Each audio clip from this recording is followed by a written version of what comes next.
Las Bubua. Feminismos y género sin tanto rollo.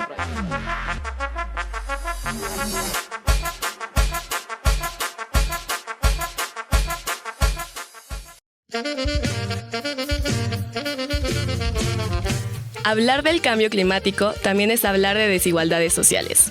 El sistema capitalista, colonialista, racista y patriarcal ha colocado históricamente a las comunidades rurales y particularmente a las mujeres, niñas y disidencias en condiciones de vulnerabilidad, situación que ha empeorado con la crisis climática. Todos conocemos el discurso oficial sobre el cambio climático, que el incremento de los gases de efecto invernadero se debe a la quema de combustibles fósiles, o sea, el gas, petróleo y carbón que se usan para producir energía, y que esto es la causa principal del aumento de la temperatura en el planeta. Bajo este discurso, la preocupación oficial se limita al hecho de que el incremento en la temperatura global provocará impactos irreversibles. Aunque esto es correcto, se trata de un discurso que despolitiza el problema real. Las regiones que más emiten gases de efecto invernadero son las ricas del norte global. Pero quienes sufren las principales afectaciones del cambio climático como inundaciones, sequías, pérdidas materiales, humanas y hambre son las regiones empobrecidas del sur global. Ante este panorama surge la justicia climática, que más que un concepto es un enfoque político que pone en el centro del debate las desigualdades sociales e históricas frente a la crisis climática, evidenciando los diferentes impactos entre el norte global y el sur global, entre mujeres y disidencias y hombres, entre personas empobrecidas y personas con mayor acceso a recursos. ¿Qué propone? ¿Qué tienen que ver los feminismos con esto? ¿Podemos imaginar otros futuros? Sobre esto conversaremos en el episodio de Las Bubua, un podcast donde las compas e invitadas del Instituto de Liderazgo Simón de Beauvoir nos comparten sus pensares, sentires y saberes.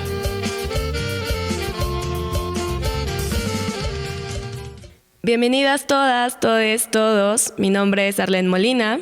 El día de hoy tenemos dos invitadas muy especiales para hablar de la justicia climática feminista. Aquí tenemos a Norma Cacho, coordinadora del programa de Género y Territorios del Instituto de Liderazgo Simón de Beauvoir. Hola Norma, ¿cómo estás el día de hoy? Hola, muy bien y muy contenta de estar acá con ustedes. Muchas gracias por acompañarnos. También nos acompaña Wilma Esquivel Pat, mujer maya, más igual, feminista, comunitaria, territorial de Felipe Carrillo Puerto, Quintana Roo. Hola Wilma, muchas gracias por acompañarnos. ¿Cómo estás el día de hoy? Hola, ¿qué tal? Pues muchas gracias por la invitación. Hachkimakiwotitesh.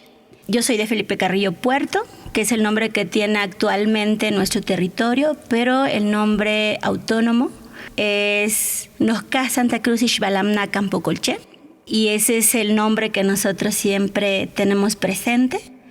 Yo colaboro en el Centro Comunitario Cuchilchi Balón, la Red Futuros Indígenas y la Red por la Vida y los Territorios Utzil Kuxtal. Muchas gracias. Muchas gracias a ambas por acompañarnos hoy. La idea de este episodio es por qué abordamos la justicia climática desde una perspectiva de género, desde una perspectiva feminista. Y bueno, sobre esto será la conversación del día de hoy. Para empezar pues de lleno con este tema, primero lo primero, ¿no? Lo que nos trae el día de hoy aquí. ¿Qué es la crisis climática? ¿De qué hablamos cuando hablamos de crisis climática? Bueno, a nosotras nos gusta hablar de crisis climática más que de cambio climático porque pensamos que el cambio climático ya está dado. Y la crisis climática, digamos, nos invita a pensar efectivamente en una situación de crisis, de emergencia a gran escala, una emergencia global, pero que también da oportunidades de acción, ¿no? Y en concreto, cuando hablamos de crisis climática, estamos hablando de esto que se ha dicho en varias ocasiones del calentamiento global, digamos, del planeta, que se ha acelerado en los últimos años, en las últimas décadas, pero en los últimos años con mayor contundencia. Y es un fenómeno que está creciendo, que se debe básicamente al modelo de producción, que se debe básicamente al nivel de consumo, de extractivismo también, de todo el modelo de economía global que está llevando al planeta a una situación límite, ¿no? Y en concreto tiene que ver con esto que decías tú en la introducción, con el uso y la dependencia de los combustibles fósiles, ¿no? O sea, seguimos siendo naciones, territorios muy dependientes del petróleo, del gas y del carbón para producir energía. Y no solamente estos combustibles son los que producen estos gases de efecto invernadero, sino también la agroindustria, ¿no? Que está también la ganadería, actividades pues sí relacionadas con los patrones de consumo de las poblaciones, que emiten justamente estos grandes gases de efecto invernadero que llegan a la atmósfera, retienen el calor, por eso se llama efecto invernadero, porque hacen como una capa, digamos, en la atmósfera, que aumenta la temperatura, ¿no? Aumenta la temperatura a escalas muy peligrosas en este momento, y que a eso se le ha llamado, digamos, el calentamiento global. Entonces, cuando esto sucede, el clima cambia, ¿no? El clima cambia y sucede lo que hemos visto en los últimos años, y particularmente me parece aquí en México en los últimos 2, 3, ¿no? Estos grandes eventos climáticos, ¿no? Extremos, sequías, ciclones, olas de calor, tempestades, huracanes, bueno, que los estamos viviendo ahorita. En este momento tenemos huracanes con efectos mucho más contundentes que los que podíamos ver hace 10 o 20 años, ¿no? Y eso se debe justamente a la crisis climática, a este aumento de la temperatura global. Y bueno, pues también en México hay zonas de mucho mayor riesgo que otras, ¿no? Particularmente toda la parte de la costa del Golfo, ¿no? Que digamos viene desde el río Bravo hasta la península de Yucatán, toda esa franja de territorio que está junto al Golfo de México, que es la costa, pues es la que está en riesgo inminente, pues por el aumento del nivel del mar. Incluso tenemos ya en México pues el primer caso de una comunidad en Tabasco, en el bosque Tabasco, que ya está desapareciendo justamente por este aumento del nivel del mar, y que es la primera comunidad reconocida como desplazada climática en México. Okay. Y eso es muy importante, ¿no? Porque finalmente hay una serie de regulaciones también, ¿no? Se les va a atender, se les va a reubicar, y ese reconocimiento de comunidades desplazadas climáticas es sumamente importante para entender también la justicia climática. Y bueno, para cerrar esta primera parte, pues uno de los riesgos también más inminentes, ¿no? que estamos mirando con esta crisis climática son justamente las migraciones y los desplazamientos forzados, ¿no? Okay. Habrá poblaciones enteras que tendrán que migrar porque sus medios de vida más elementales pues están en riesgo con estos temporales, sequías, inundaciones, y eso seguramente pues también causará inseguridad alimentaria, en fin, toda una serie de problemas, sobrecarga de cuidados, ¿no? También para las mujeres, ¿no? Toda una serie de problemas que van de la mano con el cambio del clima, con esta crisis. Las Bubuá. Sí, para nosotros la crisis climática se refleja en la floración, que de pronto escasea, y vemos con tristeza cómo de pronto la muerte masiva de las abejas. Vemos también cómo pone en grave riesgo la milpa maya, que en realidad es el corazón de nuestra cultura. En la actualidad muchas comunidades no tienen agua, ¿no? Y es tan extraño como verlo cuando se supone, ¿no? que dentro del discurso oficial hay progreso en el sur-sureste, y nosotros vivimos todo lo contrario. Para nosotros la crisis climática es como cuando se rompe el vínculo con el territorio, cuando nos vemos forzadas a romper ese vínculo. Y vemos que en realidad ese vínculo que tenemos con el territorio tiene que ver con nuestra memoria, con nuestra ancestralidad, pero de alguna manera este sistema está haciendo que nos alejemos del territorio, que nos alejemos de nuestras formas de vida, pero estamos ahí, como lo hemos estado desde que nos invadieron, desde que toda la violencia ha llegado también a nuestros territorios, pero estamos ahí conservando nuestra memoria y nuestros saberes. El problema es todo el sufrimiento que conlleva la crisis climática, ¿no? Y que al final seguimos siendo quienes luchamos, ¿no? Quienes luchamos en la vida diaria, ¿no? Por precisamente conservar y no perder ese vínculo, ¿no? con la vida. Entonces, para nosotros este sistema nos aleja, ¿no? Y tiene como esa tarea de borrarnos la memoria, pero nuestra espiritualidad y nuestra forma de ver la vida es más fuerte, ¿no? Claro, sí. Creo que eso es uno de los puntos que tocan aquí, es como pues ver que la crisis climática no es algo natural, es un producto, una consecuencia de esta actividad humana desmedida, ¿no? Y sobre todo, bueno, ya abordaremos esto un poco más adelante.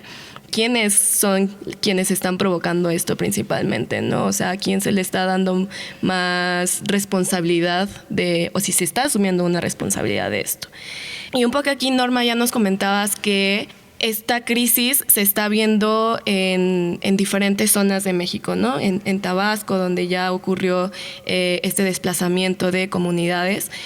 Entonces, aquí justo me gustaría preguntarles más específicamente, ¿la crisis climática nos afecta a todos por igual? Definitivamente no. Me parece que es vital esta pregunta, Arlene, porque también es importante regresar al origen estructural, o más bien evidenciar el origen estructural y de que la crisis climática es un producto de este sistema colonial, capitalista, racista, económico, y por ende no va a afectar a todas las personas por igual, ¿no? Porque evidentemente hay poblaciones, hay personas, tú lo mencionabas, mujeres, niñas, disidencias, ¿no? Y dentro de las mujeres, particularmente mujeres rurales, indígenas, que habitan estos territorios en riesgo, y que evidentemente los impactos de la crisis climática van a ser mucho más contundentes con sus realidades, porque van a exacerbar esas desigualdades que de por sí estructuralmente ya viven, pero que con la crisis climática, al haber toda una serie de degradaciones a sus medios de vida elementales, pues evidentemente que eso va a exacerbar los impactos en sus vidas cotidianas, ¿no? Entonces, por eso es bien importante no solamente hablar de la crisis climática desde un aspecto técnico, ¿no? O de que hay sí el aumento de la temperatura, que es evidentemente uno de los argumentos sobre todo de las conferencias de las partes de esta convención marco de Naciones Unidas sobre cambio climático, ¿no? El discurso siempre está puesto ahí en la reducción de gases de efecto invernadero. Evidentemente hay toda una serie de políticas ahí en evitar que la temperatura suba a más de 2 grados centígrados, porque si llega ahí las consecuencias van a ser irreversibles, pero también nos parece importante que se hablen de las causas históricas, ¿no? De las causas políticas que potencian esta crisis climática, ¿no? Y en ese sentido, volver a evidenciar y visibilizar cuantas veces sea necesario que el calentamiento global no es natural. No se da porque evidentemente hay cambios en la naturaleza, hay ajustes atmosféricos, sí, pero esos ajustes se están desequilibrando justamente por este modelo de producción, ¿no?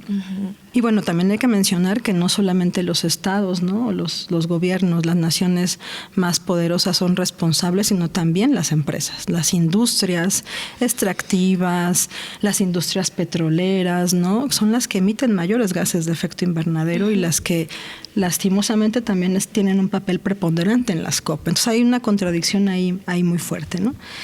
Y bueno, efectivamente también una de las cuestiones también elementales a poner acá en esta afectación, si es igual o no para todas, pues tiene que ver también con lo que tú mencionabas hace un momento, ¿no? Los hábitos de consumo, ¿no? El consumo desacelerado, degradante, y pues hay por ahí algunas cifras también interesantes, ¿no? Que nos dicen que el 10% más rico de la población mundial es quien genera casi la mitad de total de emisiones de carbono, ¿no? Que producen gases de efecto invernadero.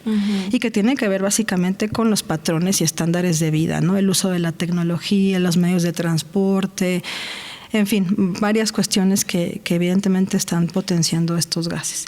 Y en contraste, el 50% más empobrecido de la población solo está generando el 10% de los gases de efecto invernadero.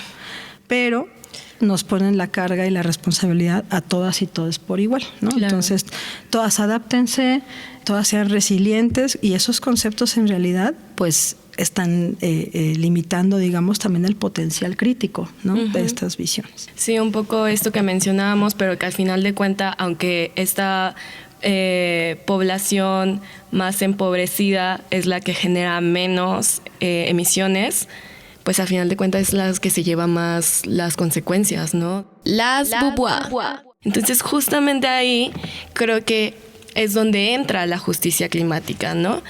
¿Qué es lo que se propone? ¿Por qué hablamos de justicia climática? Pues la crisis climática en realidad creo que de pronto nos señalan como los responsables individuales de lo que ocurre, cuando en realidad es estructural. Es evidenciar que en realidad hay responsables, ¿no? Y que nosotros en realidad estamos cuidando el territorio, más sin embargo somos violentados, somos desplazados, asesinados, asesinadas. Entonces la justicia climática también evidencia eso, ¿no? Hay responsables, sí, y también hay pueblos que estamos cuidando, que estamos luchando en esos territorios que muchas veces los consideran vacíos y ociosos. Se gesta la vida. No podemos pensar que un territorio debe de estar aislado de la vida de los pueblos, porque vivimos en una relación, ¿no? Ancestral con los territorios. Entonces, la justicia climática pone la vida en el centro, ¿sí? Y siempre decimos que se está buscando las soluciones desde fuera, ¿no? Con alta tecnología, cuando las soluciones están en los territorios.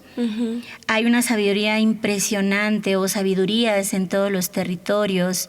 Hay un vínculo estrecho, ¿no? Las lecturas de los pueblos existen y están ahí, pero no somos escuchadas y escuchados.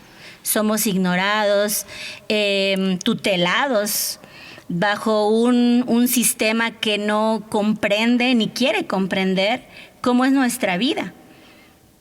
Y todo el tiempo sentimos que no les importa. En realidad nuestra vida no vale para este sistema, porque no les importa matarnos, enfermarnos, violentarnos, porque en realidad eso hacen con nuestros territorios. Toda la violencia que prevalece en los territorios para imponer estos megaproyectos es la violencia que se traduce en nuestros cuerpos, en nuestras cuerpas, en el hecho de que las juventudes y las niñeces ya no tengan libertad. Entonces la justicia climática es la voz del pueblo, exigiendo, ¿no? Y mostrando, evidenciando que el Estado y las corporaciones son los responsables de todo esto. Y es horrible ver que no paran, a todo lo contrario, que somos, o nuestros territorios son zonas de sacrificio. ¿Sí? Entonces la justicia climática es necesaria, como hablarla, ponerla en el centro, y es urgente que desde las ciudades, desde todas partes, podamos alzar la voz y exigir y proteger. Y creo que me preocupa mucho en las juventudes y también las niñeces, porque en realidad tenemos que, deben de estar presentes en todos los procesos. Y la justicia climática creo que es un punto importante para las juventudes. Esto que decía, ¿no? Justamente este discurso oficial es como, bueno, está habiendo un aumento en la temperatura global que va a ocasionar cambios irreversibles, que sí es, si bien es cierto, pero solo están midiendo esa parte, ¿no? Solamente se están enfocando en políticas públicas justamente a partir de esta preocupación como oficial. Un poco lo que están diciendo es que la justicia climática es, miremos que también hay otras cosas que están pasando a partir de estos cambios, ¿no? Y de esta crisis que está habiendo. Creo que la justicia climática también nos invita a un cambio de paradigma, ¿no? Justamente en esta lógica que tú planteabas ahora, Arlene, ¿no? No es un concepto inacabado, no es un concepto estático, es una construcción política, ¿no? Una construcción política de los movimientos sociales, de los movimientos de mujeres, feministas, de los movimientos comunitarios que están denunciando esto que justamente planteaba Wilma, de cómo se nos ha planteado lo que también ya mencionabas tú como una cuestión natural, pero que en realidad la justicia climática apela a poner en el centro que la crisis climática tiene que ver con desigualdades sociales e históricas que ponen en condiciones de vulnerabilidad a ciertas poblaciones, ¿no? Claro. Y también creo que dos características o tres que yo podría plantear de este paradigma de la justicia climática, bueno, que apunta a otros modelos de vida también.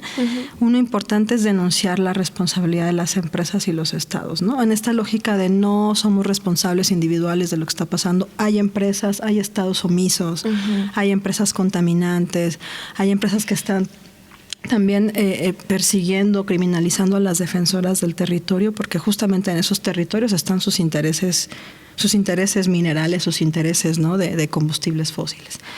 Y también por otro lado, pues sobre todo una cosa importante, ¿no?, que me parece que evidencia la justicia climática, es esta potencia de los saberes locales, de los saberes territoriales, ¿no?, de los saberes de los pueblos originarios, que no están construyendo discursos, están con su práctica concreta dando alternativas y respuestas muy concretas a esa crisis climática. Entonces, la justicia climática es digamos, una visión, un enfoque político que pone de relevancia todo esto, que le da la importancia justa, que dice, no habrá un enfriamiento del planeta sin los pueblos y sin las mujeres, ¿no? No habrá posibilidades de una vida transformada en vinculación con los territorios si no se reconoce y se visibilizan el aporte que están haciendo los pueblos y las mujeres en los territorios concretos para paliar esta crisis climática. Entonces, la justicia climática está muy relacionada, intrínsecamente relacionada con la defensa del territorio.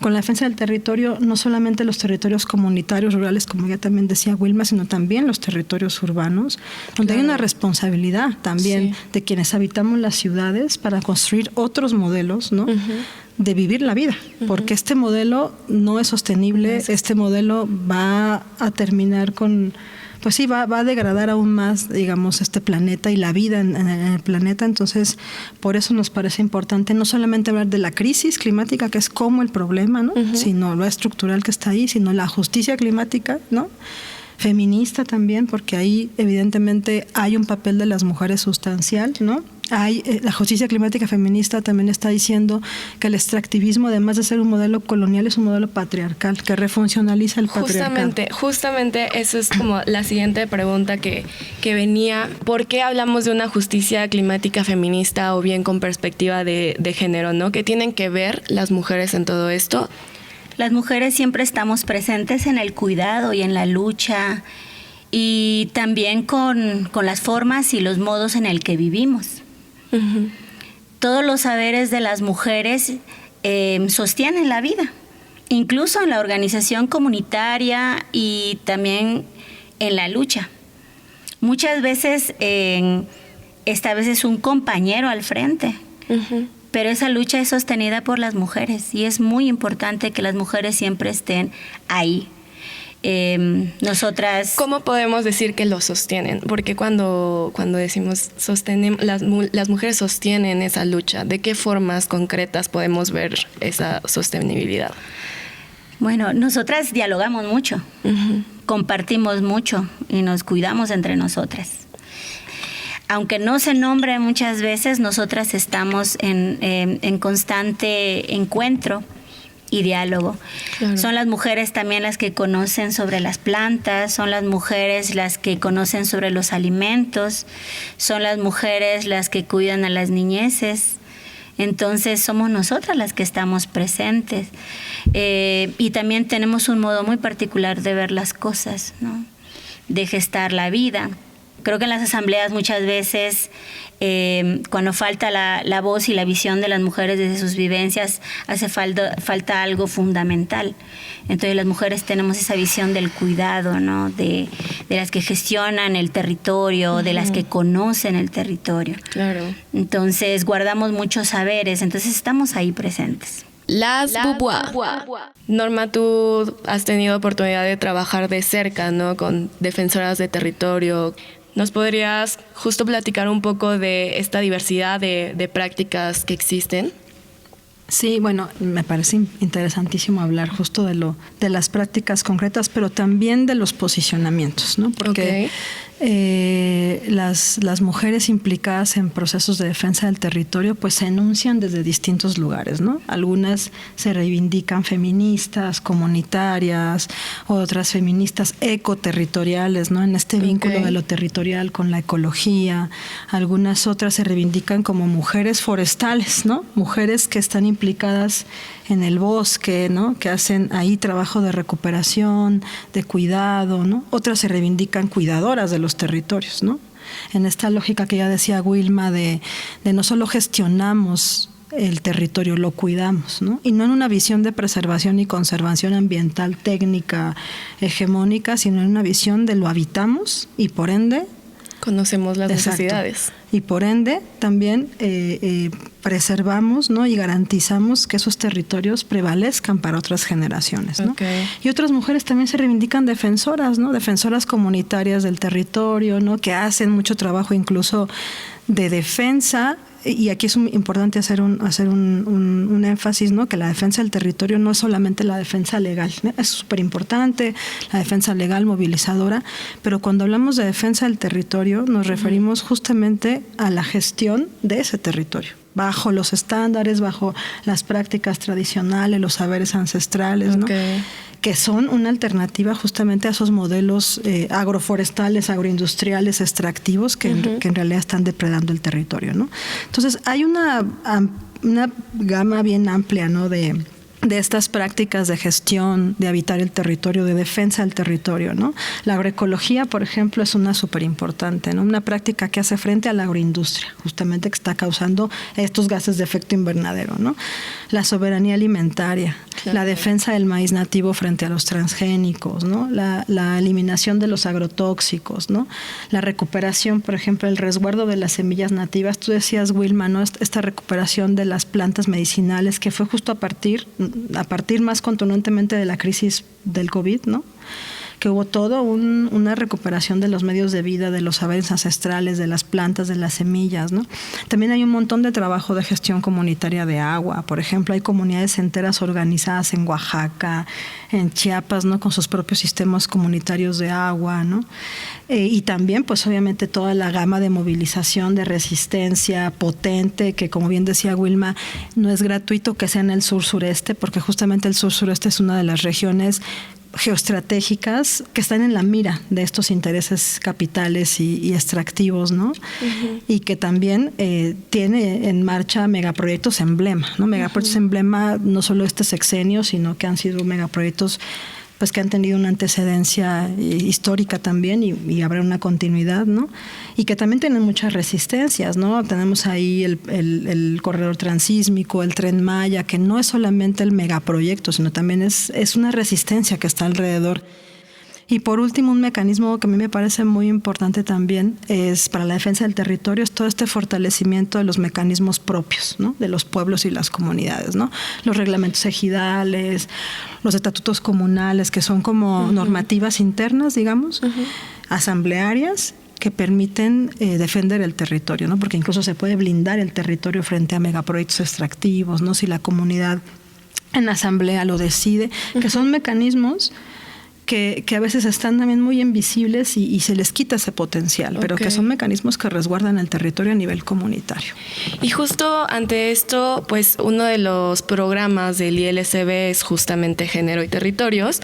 ¿Cuáles son las acciones y proyectos que han impulsado para atender las necesidades de las defensoras del territorio? ¿Cómo son impulsadas o qué iniciativas, qué acciones están teniendo hoy? El ILCB como centro de formación feminista y como una organización que, pues sí, que apuntala la vinculación, la articulación, ¿no? El acompañamiento a procesos sociales y organizativos, pues justamente en estos temas del territorio, ¿no? Creo que una de las visiones más importantes que buscamos como apuntalar en los procesos de formación o en los procesos de vinculación es justamente esta lectura crítica entre el extractivismo, la crisis climática y la práctica de la justicia climática feminista, ¿no? No es como un concepto que nos vamos a aprender, sino es una reflexión política que se nutre todo el tiempo pues de defensoras y compañeras como Wilma, ¿no? Que justamente estamos participando en un proceso de investigación y acción participativa también justamente en el sur-sureste,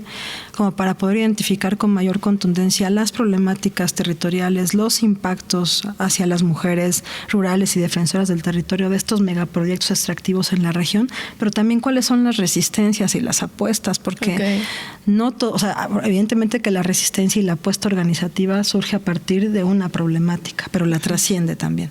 Entonces, en este proceso están participando defensoras de Veracruz, Tabasco, Oaxaca, Quintana Roo, Oaxaca, y es un proceso de articulación básicamente, de reflexión, de mucha reflexión crítica, ¿no? De también encontrarse con otras defensoras que están haciendo y que están enfrentando situaciones similares, y ese es un aporte del ILSB importante en estos mecanismos, ¿no? Esta generación de espacios de reflexión colectiva, de articulación, que pueden potenciar alianzas también, ¿no? De lo que ya están haciendo las compañeras, ¿no? Sí, fíjate que ahora que mencionabas sobre la articulación y que surge también bajo una amenaza, a nosotros nos ha pasado así.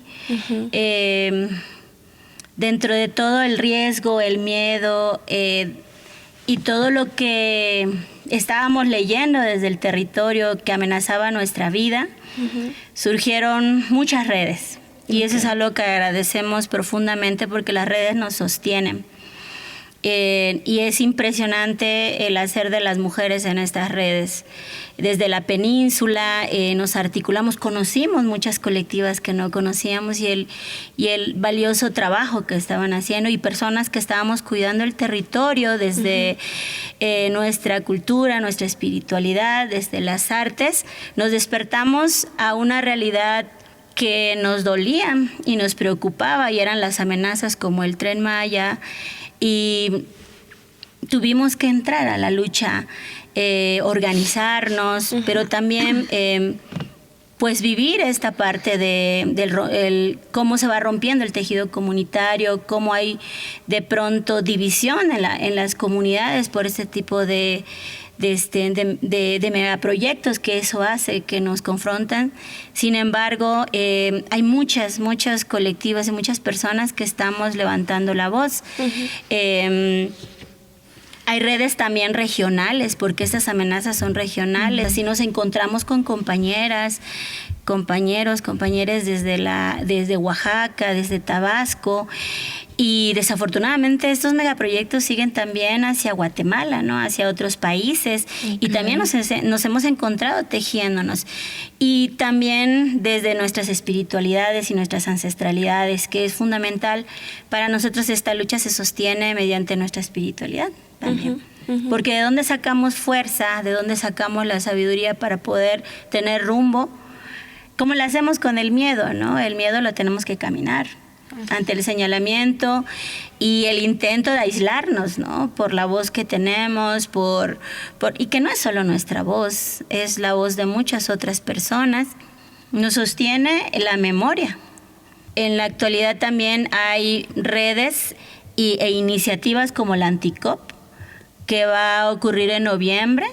Tenemos también procesos encaminados ya también con el instituto, ¿no? Igual, ¿no? De encontrarnos con otras redes. Está el Surresiste igual. Y creo que también yo quería comentar que todo parte también desde la concepción de la vida y la salud que tenemos. Desde qué es la vida digna. Y para nosotras la felicidad y la salud tiene que venir vinculada al territorio. Entonces no es meramente algo físico. Entonces si se destruye nuestro territorio, nosotros no vamos a tener bienestar ni alegría. Entonces es una concepción distinta. Entonces hay muchas milperas, hay personas que están trabajando ahí desde las grandes redes, desde otras economías comunitarias, y nosotros sí creemos firmemente en la autonomía. Nos dicen que eso es imposible, pero yo creo que tenemos que romper con esos imposibles y poner semillas para la vida, y eso es lo que hacemos todo el tiempo. Ante un monstruo enorme, nosotros no dejamos la esperanza, es la esperanza la que nos mantiene, y también el compromiso con nuestros ancestros y ancestras que han luchado. Claro. No, esta lucha no nosotros la iniciamos, la han caminado nuestras abuelas, abuelos y abuelas, ¿no? Sí. Entonces nosotros continuamos esa responsabilidad que tenemos con el pueblo. Y la autonomía se camina, ¿no? Y vamos poniendo esos pasitos, esas semillas de esos mundos posibles, y lo creemos firmemente. Justamente creo que Actualmente hay muchas personas que a pesar de este panorama pues tan pesado que podemos vivir, sobre todo desde las juventudes, a veces vemos como todo este mundo y todo este sistema y cómo funciona, y pues nos sentimos abrumados, ¿no? Abrumades. Pero también creemos que otros futuros son posibles. Incluso aquí en ciudades tan monstruosas como la Ciudad de México, seguimos apostando, ¿no? Seguimos creyendo que otras formas de vivir, desde el buen vivir, desde la dignidad, desde la felicidad, desde el goce, son posibles, y todavía apostamos por eso, ¿no? Las Bubuá. Nos gustaría conocer sus opiniones sobre el tema de hoy. Recuerden que pueden escribirnos en nuestras redes sociales. En Instagram y X estamos como @ilsb_ac y en Facebook como ilsb.ac. Gracias por escucharnos. Las Bubuá, un podcast del Instituto de Liderazgo Simón de Beauvoir.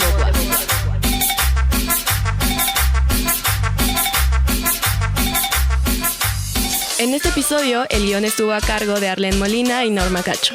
La conducción de Arlene Molina, producción general de Paloma Villanueva, producción técnica de Laura Reyes y Violeta Radio.